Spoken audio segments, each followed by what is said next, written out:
Bismillahirrahmanirrahim. Assalamualaikum warahmatullahi wabarakatuh. Mas Nur Hadi dan juga panitia yang lain ya, panitia pembangunan, rencana pembangunan Masjid Mu'alaf ya di pedalaman Halmahera Utara.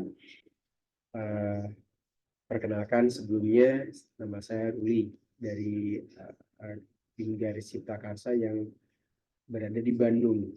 Dan kebetulan saya mendapatkan kepercayaan untuk memberikan atau membantu panitia untuk membuat rencana masjid yang dibuat untuk para mualaf ya yang ada di Halmahera Utara yang di pedalaman ya.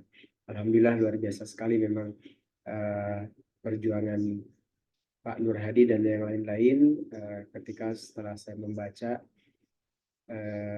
di media internet ya tentang perkembangan suku apa namanya itu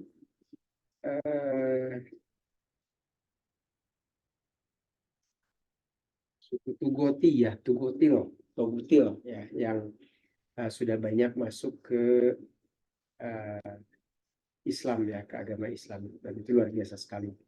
Baik, mudah-mudahan saya juga dapat memberikan masukan untuk rencana pembangunan masjid ini dan mudah-mudahan bisa bermanfaat jika kemudian konsep yang saya sampaikan ini bisa diterima oleh Mas Nur Hadi dan juga panitia lainnya ya, penggiat agama di Halmahera ini.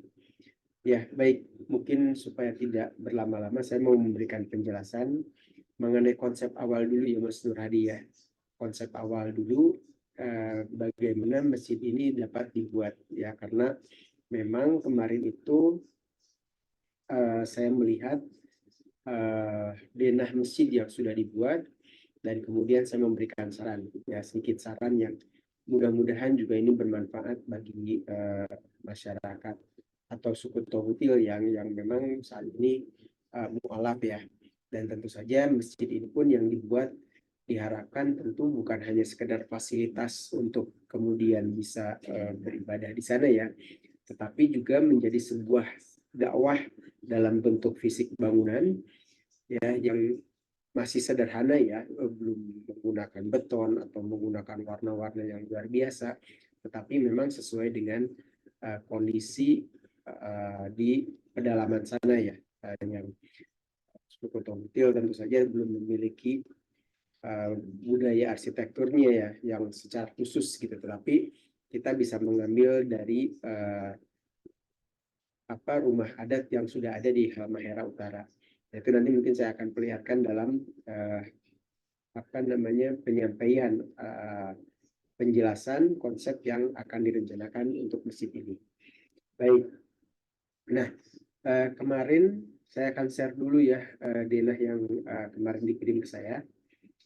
Ini saya akan mengulang lagi Mas Nur Hadi ya, mengulang lagi denah yang kemarin saya berikan tambahan usulan ya. Nah, di sini ada beberapa hal yang menjadi perhatian saya, di mana masjid yang dibuat atau biasa yang saya buat tuh saya mencoba untuk menyesuaikannya dengan ajaran Islam yang memang lebih baik ya, lebih bagus gitu, dan lebih baik memang untuk kemudian dijadikan sebagai tempat untuk belajar agama gitu ya.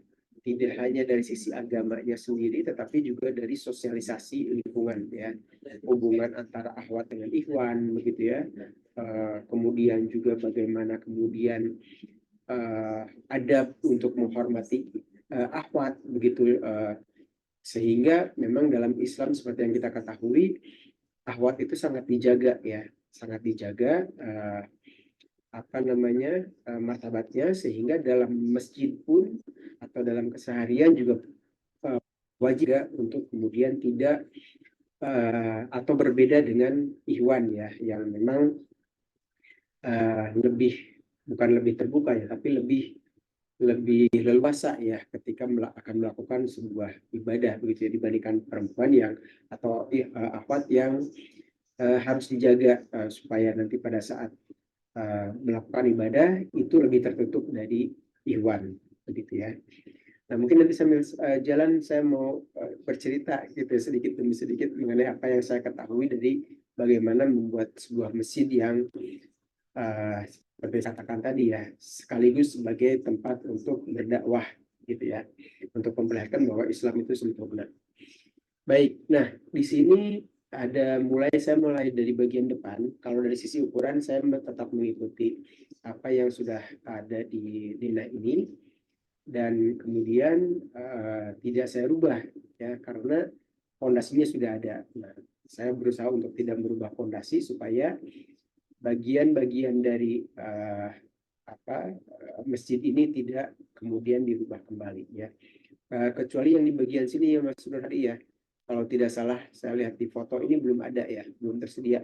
Mudah-mudahan saat ini pun belum dibuat ya fondasinya, karena di bagian ini saya ada perubahan ya, ada pemindahan tempat yang kemarin pernah saya sampaikan bahwa bagian WC ini dipisahkan dari masjid ya. Baik. Nah, kemudian di sini ada kamar, ada 2 kamar. Mungkin salah satunya bukan kamar untuk tempat tidur ya, tapi lebih kepada ruang penyimpanan seperti itu. Dan kemudian satunya lagi mungkin digunakan untuk penjaga masjid ya. Satu lagi kamarnya dipakai untuk penjaga masjid. Nah, ini nanti saya perlihatkan dengan perubahannya seperti apa. Ini lebih kepada posisi pintu saja. Dan kemudian untuk ruang sholat tetap dibuat seperti yang sekarang ukurannya, dan termasuk juga bagian kalau di sini disebut serambi kiri, serambi kanan, dan serambi belakang, ya serambi depan. Ya. Ini tentunya saya tetap mengikuti ukuran yang ada. Nah, tetapi di sini terdapat saya melakukan perubahan yang memindahkan posisi kamar mandi ya atau toilet di sini dengan ruang wudhunya.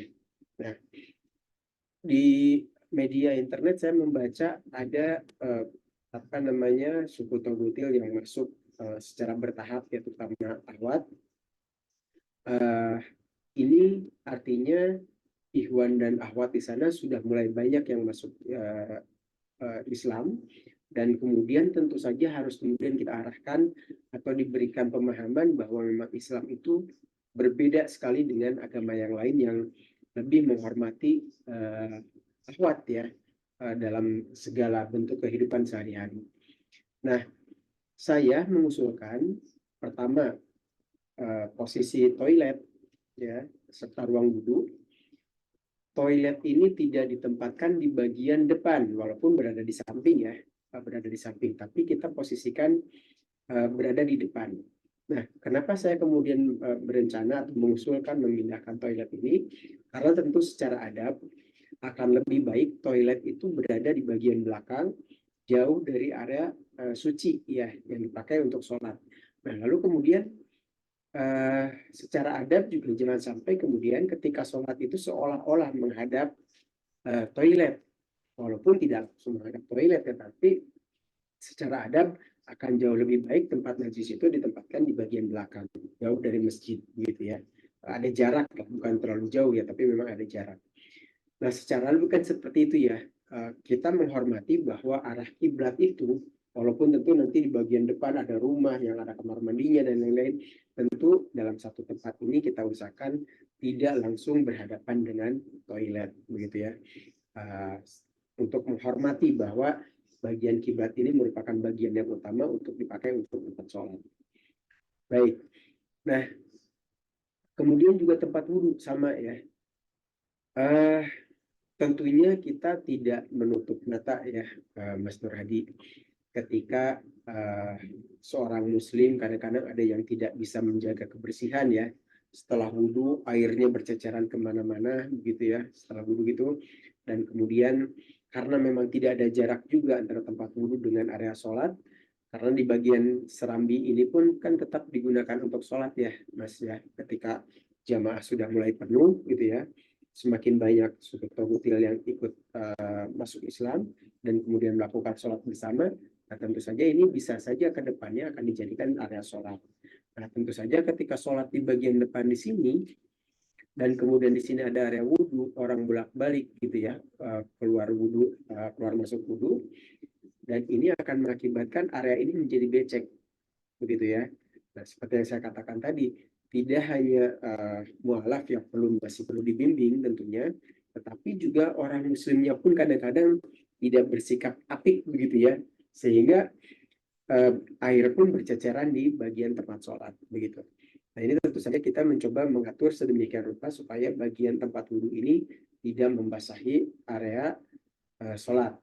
Nah, kemudian tentu saja ketika orang keluar masuk ke tempat wudhu, ini tentu saja dalam keadaan tidak suci ya, artinya posisi dari luar, apa itu namanya, kena najis, kemudian melewati tempat ini ya, serambi untuk wudhu. Nah, ketika keluar tentu saja akan bercampur lagi dengan bekas najis yang tidak kita ketahui tentunya ya, apakah seseorang itu membawa najis ke dalam serambi ini atau tidak gitu. Tapi kan kita harus menjaga supaya bagian masjid ini, setiap sisinya ini, tempat sholatnya ini, area masjid yang betul-betul dipakai sholat ini lebih bersih gitu ya.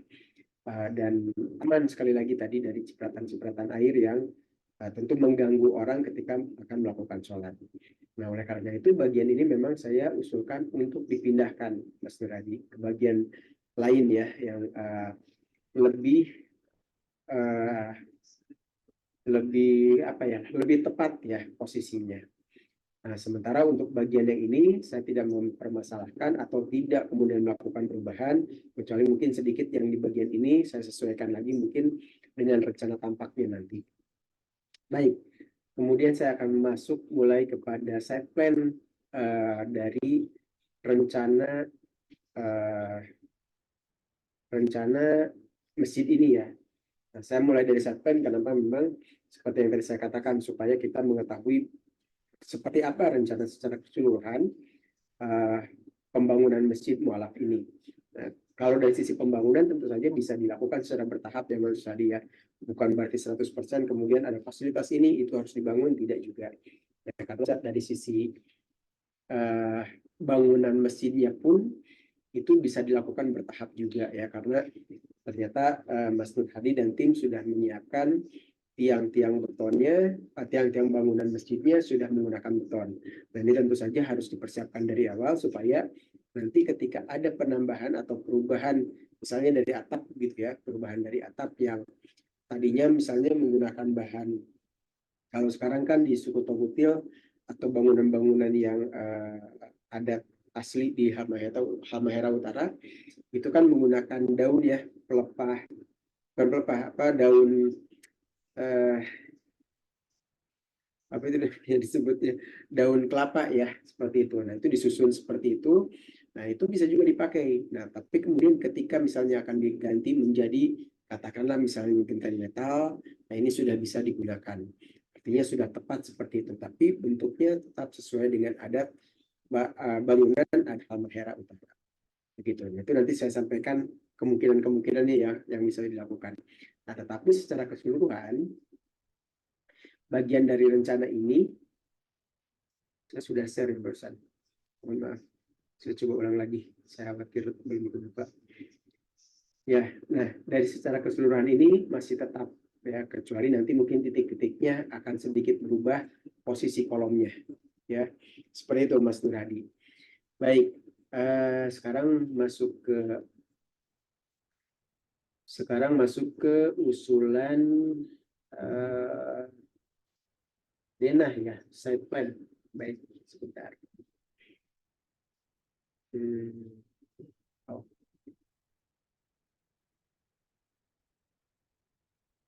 Baik, saya buka denahnya. Nah, seperti ini. Ya, saya perlihatkan secara keseluruhannya dulu. Nah, ini adalah side plan secara keseluruhan dari rencana masjid ya, beserta fasilitasnya. Nah, tentu saja di sini mengenai jarak atau besaran dari fasilitas yang saya tambahkan, itu bukan berarti kemudian harus seperti itu ya Mas Nurhadi ya. Kita masih diskusi. Contohnya misalnya seperti ini. Saya menambahkan di bagian depan ini Oke, nah di bagian depan ini, di bagian belakang atau bagian depan ya kalau disebutnya ya, karena kalau dalam gambar disebutnya ini mihrab depan ya. Kalau saya biasanya ini yang disebut bagian depan. Nah, tapi ini kita untuk memudahkan pemahaman, bagian ini adalah bagian depan ya. Nah, sementara di sini ada tempat sholat untuk ahwat. Ya, tempat sholat ahwat ini kenapa kemudian dipisah gitu ya? Karena seperti yang saya katakan, Islam itu jauh lebih baik ya, bukan jauh lebih baik, memang baik ya dan terbaik gitu ya dari agama yang lain yang memang menjaga ada bukan menjaga apa namanya akhwat supaya tetap bisa dilindungi secara baik ya, secara agama begitu ya, tidak kemudian uh, ketika akan melakukan sholat terlihat auratnya begitu ya, atau misalnya tidak terjaga begitu. Karena untuk akhwat ini uh, memang ada sebuah cerita di ini saya juga dapat dari orang Turki, Mas Burhan. Di Turki itu ada kebiasaan ketika sudah melakukan kajian begitu ya di sebuah masjid, ada kajian, kemudian dalam kajian itu ada ahwat, ada hiwan, memang sama ya begitu. Sebelumnya memang dikasih penutup ya, ada penutup tapi kemudian dibuka. Nah, ketika kajian itu kan penutupnya dibuka tuh, pembatas antara ahwat dengan ikhwan. Nah, ketika selesai kajian itu ikhwan yang di bagian belakang itu kemudian berdiri gitu ya. Mereka membentuk sebuah hijab atau penutup supaya ikhwan yang di bagian belakang itu di bagian depan itu tidak melihat ke arah ahwat yang di bagian belakang, yang tentu saja lebih didahulukan untuk bubar dari masjid begitu ya. Walaupun ada pembatas ya, ada pembatas yang berupa gorden atau yang lainnya berupa partisi. Nah, ini semuanya berdiri di bagian belakang sehingga kemudian tidak terlihat dari bagian depan gitu oleh ikhwan. Nah, setelah awat keluar baru kemudian ikhwannya keluar begitu ya. Jadi memang lebih mendahulukan wanita akhirnya dan kemudian dijaga begitu ya, martabatnya seperti itu supaya tidak terlihat. Nah, kenapa kemudian di bagian belakang posisinya ini tadi itu seperti itu, menjaga supaya ahwat ini tidak terlihat, karena kan persiapan untuk sholat pun untuk ahwat berbeda ya Mas Nur Hadi ya.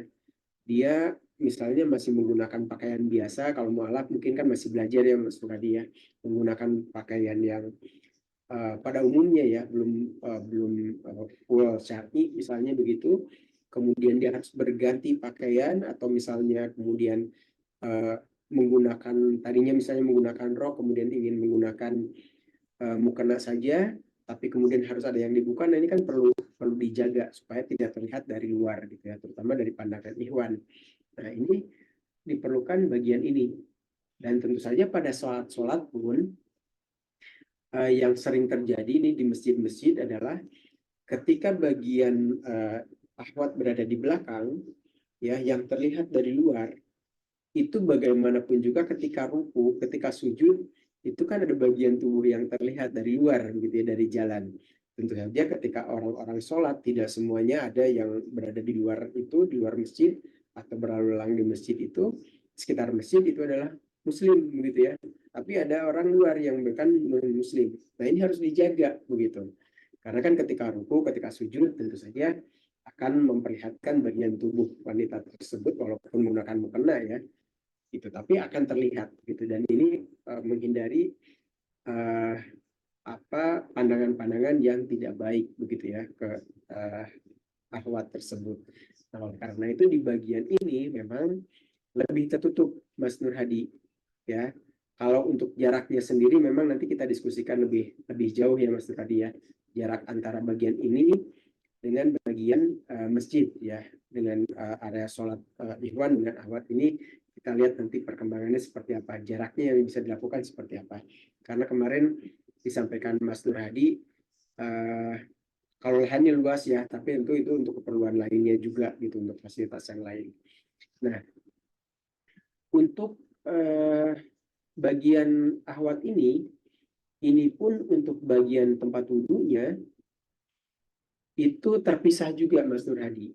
Nah, ini kan kita perlu ketahui juga ketika wudhu kan kita akan menyisingkan pakaian gitu ya. Ihwan dan ahwat juga sama. Nah, sementara bagian ahwat itu kan memang bagian yang memperlihatkan aurat. Nah, ini tidak boleh terlihat. Kalau di ketika berhaji begitu kan ya, ada aturan tidak boleh memperlihatkan aurat kalau tanpa sengaja gitu ya, dan harus benar-benar terjaga gitu. Jadi ketika wudhu baru kemudian membuka pakaian gitu atau menyisihkan pakaian begitu untuk tempat. Kalau terlihat oleh Iwan ini ada batal, kurang lebih begitu ya, batal hajinya atau apanya kan saya lupa lagi. Tetapi itu akan batal. Nah, itu akan membuat gangguan tentunya pada saat ibadah gitu ya. Nah, untuk mualaf mungkin memang masih harus dibimbing. Nah, tapi dengan kondisi kemudian bagian ruang wudhu yang terpisah dan tertutup, itu akan memberikan pemahaman kepada mereka bahwa memang ahwat ini dijaga gitu ya, dari pandangan yang bukan muhrim begitu, dan mereka betul-betul dijaga gitu dari sisi martabatnya supaya tidak terlihat badannya, bagian badannya, auratnya begitu. Nah, itu harus lebih tertutup. Nah, sementara untuk ruang wudhu bagian ikhwan, tentu saja kalaupun kemudian dia terbuka, tentu akan lebih berbeda. Mungkin yang lebih tertutup itu adalah toiletnya. Nah, toilet ini pun memang dibuat lebih terpisah, Mas Nur Hadi. Bagian dari yang apa itu namanya najis ini jangan sampai kemudian terbawa kan, sehingga diberikan jarak wudhu dengan toilet. Nah, kalau ini jumlah ruang wudhunya, kemudian ruang toiletnya nanti kita diskusikan berikutnya, Mas Nadia, dan bapak-bapak yang lain. Tetapi ini sebagai gambaran dulu bahwa jarak antara ruang sholat, kemudian juga ruang wudhu, dan juga ruang toilet, tempat najisnya ini terpisah. Begitu ya. Ini terpisah, tidak disatukan. Nah, supaya apa? Supaya memang kemungkinan najis masuk ke area ruang wudhu ini dapat dihindari ya. Nah, kalau misalnya ini seperti ini, misalnya ada jarak 1,5 meter misalnya begitu ya. Nah, ketika orang keluar dari sini, biasanya kan kadang-kadang ada tempat sholat atau tempat wudhu yang antara toilet atau tempat najisnya dengan area ruang wudhu itu terdapat kolam ya, Mas Nur Hadi ya, untuk kemudian orang mencuci kakinya dulu di situ sebelum masuk ke ruang wudhu. Jadi memang lebih suci nantinya ketika setelah berwudhu. Dan kemudian ketika masuk ke area ruang sholat itu jauh lebih bersih, ya, lebih suci. Nah, untuk alurnya ini pun dibedakan, Mas Nur Hadi. Alur masuk ahwat dengan ihwan dibedakan. Nah, kalau untuk ketika sholat Jumat tentu saja karena masjidnya full dipakai untuk ihwan, tentu tidak ada pembedaan, tidak ada pembeda antara masuknya kemana untuk ihwan, untuk ahwat kemana, tapi seluruhnya dipakai bisa digunakan untuk ihwan. Ya, tanpa harus kemudian ada pembatas-pembatas yang menutupi jalur sirkulasinya. Nah, untuk waktu-waktu sholat tertentu, di sini pintu masuknya tentu saja dari sini, Mas Nur Hadi.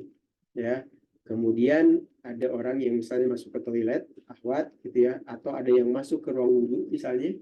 Sementara di bagian ini bisa saja ditutup. Nah, penutupnya tentu saja tidak harus berupa apa itu namanya pagar besi misalnya atau pagar kayu, tapi hanya dengan pembatas bahwa misalnya bukan jalur ihwan misalnya begitu ya. Itu juga sebagai informasi kepada ihwan bahwa bagian ini tidak boleh dilewati oleh ihwan, khusus untuk ahwat.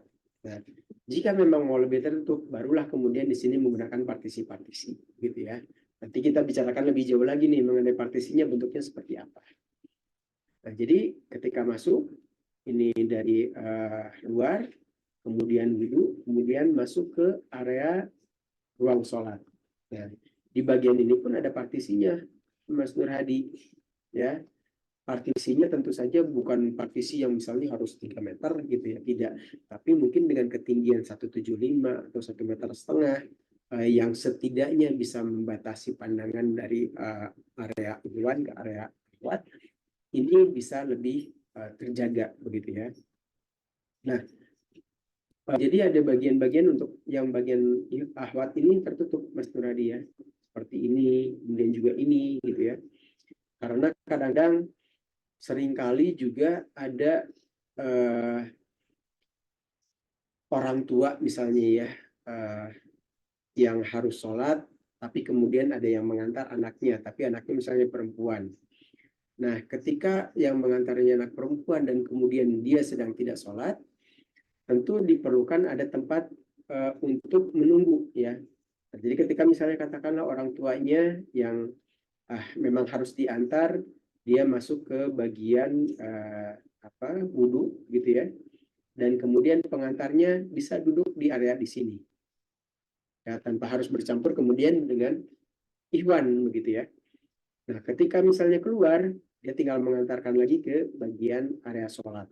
Nah, di bagian ini pun bisa dijadikan tempat untuk menunggu, gitu ya, menunggu untuk orang tuanya bisa kemudian keluar lagi dari tempat sholatnya, gitu, untuk kemudian diantar lagi ke rumah. Nah, itu bisa seperti itu, Mas Ivan, Mas Nur Hadi ya.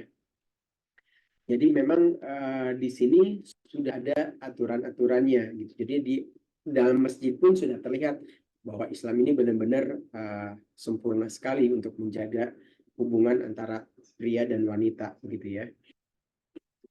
Sementara itu di ruang wudhu untuk ikhwan dan akhwat ini bisa saja ditutup, Mas Nur Hadi ya, ditutup menggunakan atap ya. Misalnya ruang wudhunya dua-duanya menggunakan penutup gitu ya. Dua-duanya menggunakan penutup atap, atau misalnya hanya bagian wudhu akhwatnya saja, termasuk toiletnya misalnya. Sementara kalau untuk ikhwan mungkin hanya ketinggian misalnya 175 tadi ya. Nah, untuk suku Togutil saya tidak tahu ya, tapi kalau saya lihat dari foto-foto ketinggiannya mungkin paling tinggi di sekitar 170-an ya Mas Perhadi ya. Jadi ketinggian misalnya katakanlah partisi untuk area wudhu ikhwan hanya 170 misalnya, itu sudah mencukupi untuk menjaga pandangan langsung ke arah ke arah tempat akhwat ya begitu. Nah, jadi sudah mencukupi sehingga bagian dari ruang area akhwat ini ikhwan ini tidak perlu terlalu tinggi ya, cukup untuk misalnya ruang wudhunya tidak menggunakan atap tapi hanya menggunakan pembatas saja karena sifatnya pun masih sementara ya, karena kemungkinan nanti ada perkembangan dan lain-lain, ini bisa dimanfaatkan gitu ya. Dan kemudian di sini pun sama. Untuk toiletnya bisa saja berupa toilet yang memang sifatnya seperti toilet umum ya. Kalau di tempat umum kan kadang-kadang misalnya di pantai gitu ya Mas Nuradi ya, hanya partisi saja tanpa penutup atap gitu ya. Nah, itu bisa saja dibuat seperti itu. Jadi artinya tidak harus berupa dinding kemudian menggunakan atap, kecuali untuk yang bagian akhwat. Nah, ini bisa dibuat seperti itu. Nah, kemudian saya lebih berpendapat dari luasan masjid ya Mas Nuradi ya. Dari luasan masjid, selain juga pertimbangan bahwa masjid itu belum dipenuhi oleh jamaah ya, karena terutama di pedalaman Halmahera ini suku Tugutilnya masih terbatas misalnya ya, belum banyak sehingga masjid akan dipenuhi 100% gitu, atau mungkin lebih lagi dari daya tampung masjid ini. Nah, ini saya lebih berpikir masjid itu sebetulnya tidak perlu terlalu besar gitu ya dalam sebuah lingkungan atau sebuah kawasan, tetapi pada saat-saat tertentu ini dapat menampung jauh lebih banyak jamaah gitu ya. Nah, masjid utamanya mah kecil, tidak besar Mas Nuradi. Artinya begini, ketika misalnya di jam-jam tertentu ya, orang yang sholat gitu ya, atau di hari-hari biasa lah katakan begitu ya, walaupun tentu di suku Tugutil tidak ada yang ngantor ya, tapi tentu ada kegiatan mereka. Nah, di jam-jam tertentu mereka misalnya tidak ikut bersama untuk sholat berjamaah gitu ya, tapi di waktu-waktu tertentu ada yang memang full ikut berjamaah begitu ya, misalnya pada saat maghrib katakanlah ya, maghrib, isya, subuh begitu ya. Nah, ini ada yang sholat di bagian tersebut, gitu ya. Sehingga diperlukan area yang jauh lebih besar. Nah, tentu saja di bagian dalam ini memang tujuannya di bagian dalam ini, kemudian di bagian selasar atau serambi ini pun sama dijadikan tempat sholat. Nah, pada saat jam-jam tertentu yang ketika jamaahnya memang sudah melebihi dari daya tampung masjid ini dapat melaksanakan sholat di bagian sampingnya, Mas Nur Hadi, termasuk di bagian belakang atau bagian depan ya, di bagian depan yang ada area perluasan ini. Nah, nanti ke depannya seperti yang saya katakan, tidak harus kemudian 100% misalnya konsep ini langsung dibangun ya Mas Suradi ya, tetapi bisa dilakukan secara bertahap. Nah, tahapan berikutnya misalnya ada pembuatan untuk sholat ini, perluasan. Ya, ada perluasan membuat sholat ini. Nah, dengan ada perluasan ini, ketika jamaah tidak bisa ditampung di bagian masjid, ini bisa melakukan sholat di bagian ini. Begitu, jadi ini pun merupakan bagian yang bersih atau suci gitu ya. Nah, untuk perlindungan dari panas tentunya bisa saja ada penghijauan-penghijauan yang dapat dibuat untuk membuat jamaah yang sholat di bagian perluasan ini menjadi terlindung dari panas matahari gitu ya, dengan menanam pohon atau misalnya menggunakan nanti ke depannya akan ada kanopi-kanopi gitu ya yang melindungi dari panas matahari. Nah, ini bisa dibuat. Bahkan hingga ke bagian ini pun, ini bisa dipakai untuk tempat sholat. Sehingga nanti ada beberapa bagian yang memang jamaah sudah tidak bisa menggunakan alas kaki lagi ke tempat tersebut. Misalkan begini Mas Nur Hadi ya, dan Bapak-Bapak sekalian. Misalkan di bagian sini, karena ini sudah merupakan area tempat perluasan sholat, saya perkecil dulu ya gambarnya.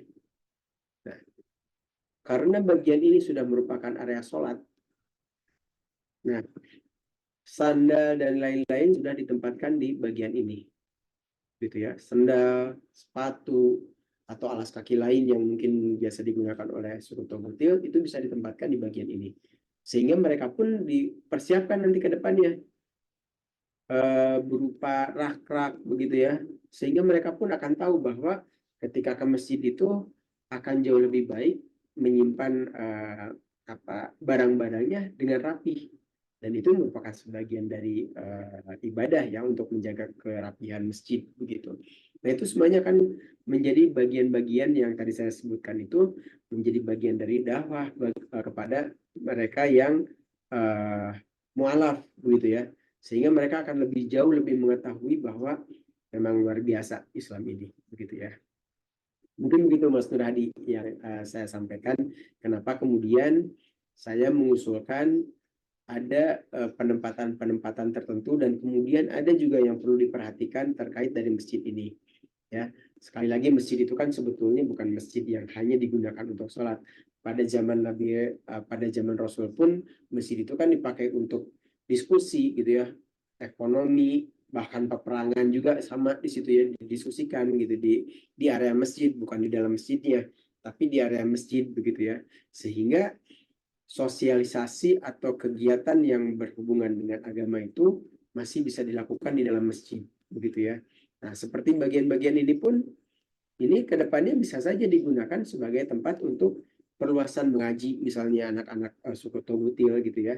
Ketika misalnya di bagian ini ada ceramah dari dai yang saya baca tadi, ada diperlukan dai untuk datang ke sana gitu ya, memberikan ilmu gitu untuk mereka. Ketika di sini dijadikan tempat dakwah, di sini pun masih bisa digunakan untuk kegiatan lain ya yang berhubungan dengan agama juga sama. Bahkan di sini pun bisa digunakan gitu. Nah, sehingga masing-masing bagian dari masjid ini tadi itu sesuai dengan apa yang pernah dicontohkan oleh Rasul begitu. Dan bahkan juga sebetulnya masjid itu juga kan sebagai bagian dari tempat ketika misalkan ada tamu yang dari jauh misalnya ya, datang ke tempat ini. Nah, ini bisa disiapkan untuk tempat istirahatnya, bahkan bisa tidur di tempat itu, Mas Nur Hadi.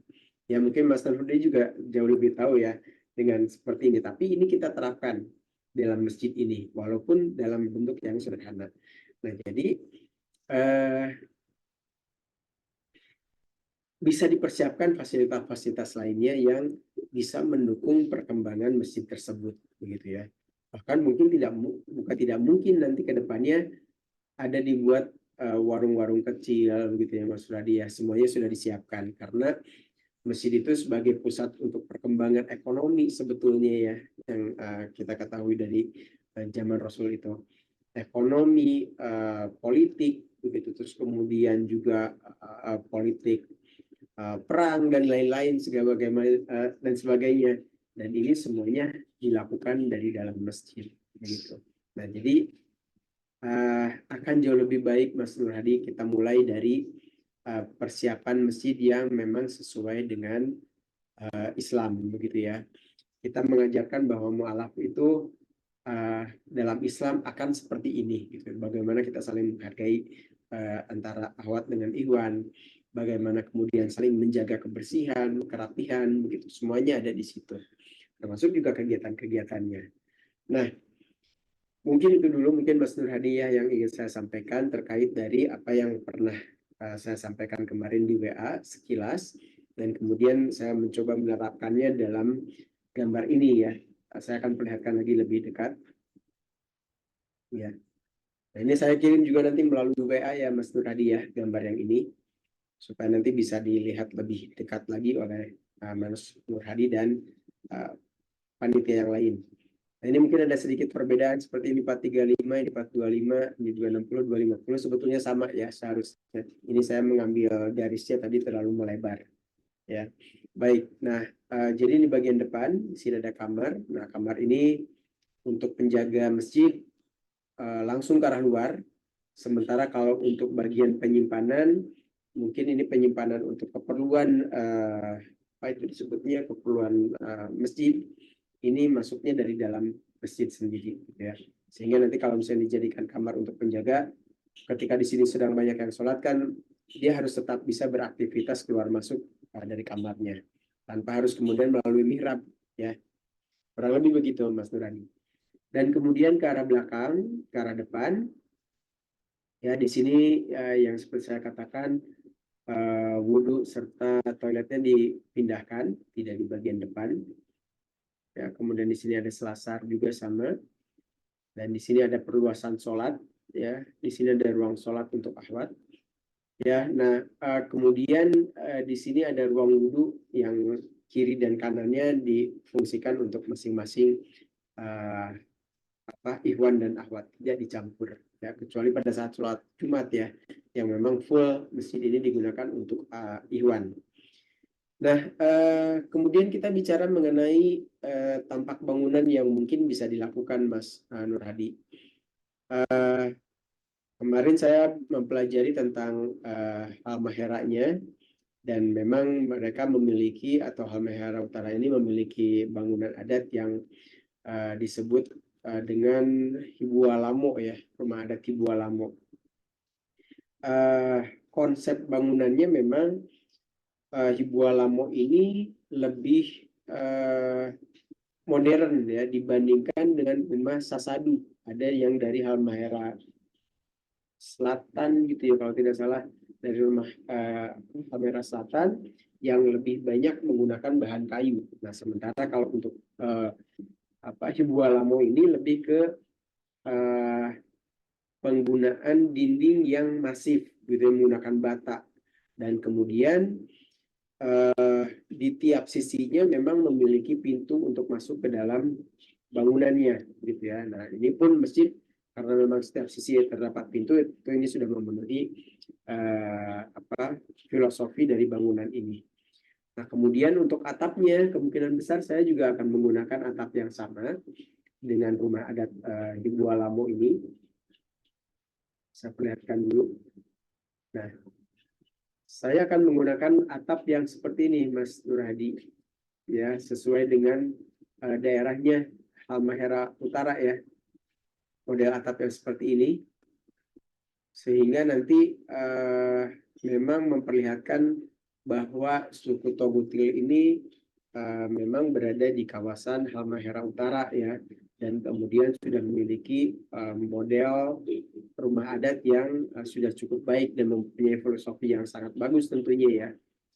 Seperti misalnya ada pintu yang sebetulnya ada masuk ke 8 penjuru arah mata angin ya. Ini memperlihatkan bagaimana bangunan Hibua Lamo ini merupakan sebuah bangunan yang bisa menerima banyak orang begitu ya, akrab begitu. Nah, tetapi tentu saja dalam masjid ini karena memang sudah seperti yang sekarang sudah ada dengan adanya denah begitu ya, dan fondasi yang bentuknya kotak, memang akhirnya tidak bisa memenuhi kebutuhan tersebut ya. Tapi dari sisi atap kita bisa memenuhi kebutuhannya dengan membuat atap yang sama dengan rumah adat Hibua Lamo. Nah, seperti ini ya modelnya. Saya perbesar dulu. Dan seperti ini atapnya. Dan ini tentu mungkin tidak akan 100% sama karena di bagian depan dari masjid itu sudah ada mihrab dan kemudian sudah ada kamar di bagian samping, sehingga mungkin atapnya akan ada sedikit modifikasi. Nah, ini nanti akan kita lihat di perkembangan berikutnya kalau konsep yang tadi saya sampaikan disetujui oleh Mas Nur Hadi dan juga tim yang lain ya, panitia yang lain. Baik, nah ini mungkin apa namanya? Oh, sudah terlihat belum ya? Mohon maaf. Nah, seperti ini bentuk atapnya, Mas Nur Hadi. Ya, atapnya seperti ini. Dan seperti yang saya katakan tadi, kemungkinan besar akan ada modifikasi di bagian depan kalau misalnya ini masjid ya. Karena di bagian di sini sudah terbentuk untuk kamar dan di sebelah kanannya sudah dijadikan untuk tempat penyimpanan kelengkapan masjid, sehingga tentu di bagian sini ada yang menonjol. Nah, ini mungkin ada modifikasi atap nantinya di sini Mas, untuk atap masjidnya. Nah, untuk bentuknya secara keseluruhan kurang lebih seperti ini ya.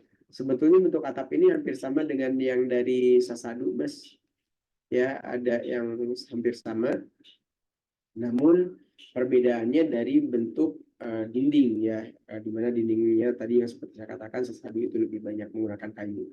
Nah, sementara kalau untuk Hibua Lamo ini lebih modern sifatnya. Ini ada maket yang apa namanya, Hibua Lamo ya, rumah adat Hibua Lamo. Nah, model atapnya seperti itu.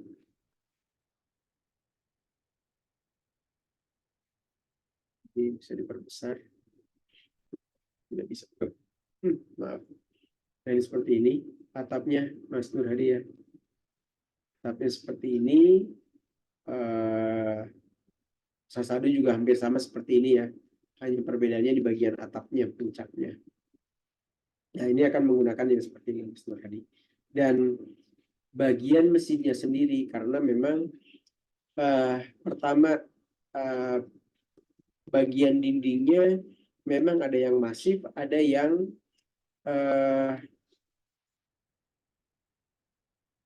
masih transparan ya, jadi tidak 100% masif.